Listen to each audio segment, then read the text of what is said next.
And good morning everyone. It is a Sunday. We're Sunday morning, 9 a.m. and I am working today helping out KENILWORTH Chiropractic Clinic. I'm working out of hours for them because this place is so busy during the week. All the rooms with all the chiropractors in are constantly being used. There's so many people in reception. If you've ever been here and you live locally, it's a great place to get yourself sorted. I personally do come here as well. But anyway, we've got some EPH TRVs that so I previously came here on a Sunday I think about 12 months ago, and long story short, they make a rattling noise. I've already spoken to Matt at EPH. Here we go. And we've also got the boiler to service as well, and we've got a faulty, and as I was saying, need to change this 2-port zone valve. And as you can see, especially on that side, there's a nut at the bottom there. I don't know how I'm going to, hopefully I can, and I'm just overthinking it, but cannot stand it when plumbers, heating engineers pipe things up and leave just so little room for us to get around. It's highly infuriating. You should always think about the maintenance and moving forward. If you ever need to come back, that might be within your 12 months, and customers is within their 12 months. If you have something faulty that you've got to do, you've just made a real hard job for yourself. But you should always think about that. That's what I was taught. But anyway, we've also got the boiler to service here, as I was saying. And again, it's just another thermostat that's just on the top floor. So what happens is these thermostats, when they're turning off, they're hammering. So we've got a fault with them. Okay, so we are fully drained down. I've got everything that I need. So again, we're fitting a new EPH 2-port zone valve, and we're just replacing these TRVs that again were previously installed 12 months ago. So I have, like I say, spoken to the rep. The rep's absolutely fine. You know, these things happen, although we don't want them to, but it's just part and parcel, isn't it? Not everything can work without faults. So this is another one. So what's actually happening, so you can see it's on 0 here. Should have turned that on when I vented the radiator. So it can really only ever be on number 5 or on 0, because if it's on any of the other numbers, as it's these numbers, they indicate temperatures in the room. So let's say number three is normally about 20 degrees. So when it's reaching 20 degrees, the valve is hammering. Okay, so it's probably better to show you and give you a visual aid as well. So this is the body of a thermostat, and of course this is the head.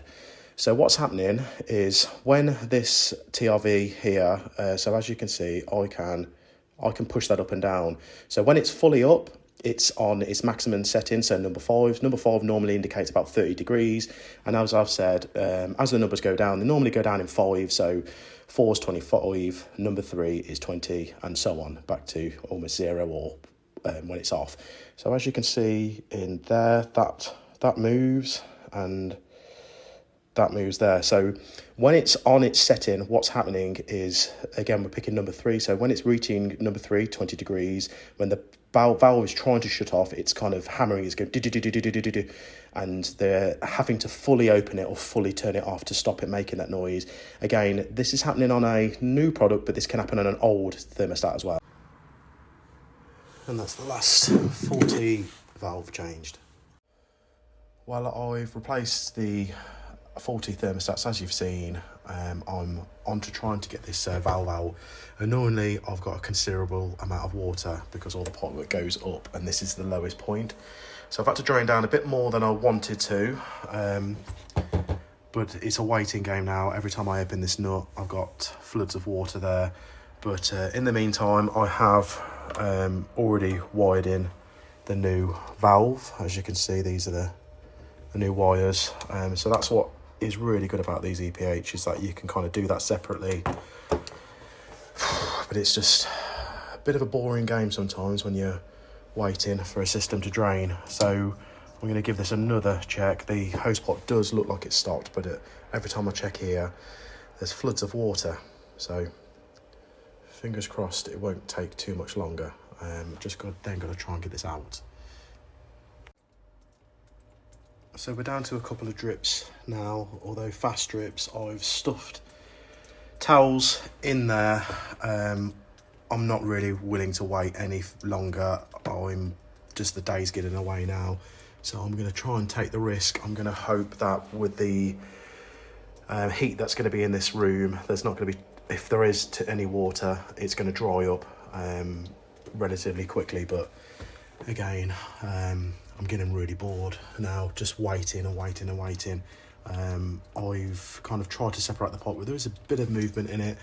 So fingers crossed it's going to come out and I'm not going to have a flood on me. So we'll see how wet these towels are going to get. And I've got that bowl balancing, so let's crack on with it before it fills up anymore. So I was indeed correct. Changing that valve was an absolute nightmare. It really was. I had to cut a coupler in there and turned it into a slip coupler, which is kind of where we file out the centre to kind of make it slip over the pipework and pull it back. I did have loads and loads of water, so I had to get my wet vac off.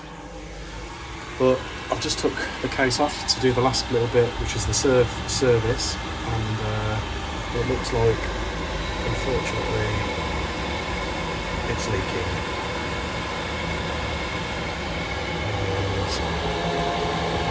The heat exchanger doesn't look good as well. Sadly, we have missed a service, but I don't know, it's a shame. All that work. Looks like it's a new boiler. Can you believe it? I've got the service to do. I did say it looked poorly, but that bit's leaking there, and also looks like the heat exchanger's gone. And I changed all that a couple of years ago. It keeps going into lockout, the boiler. What does that mean? Can it be repaired, or is it a replacement boiler job?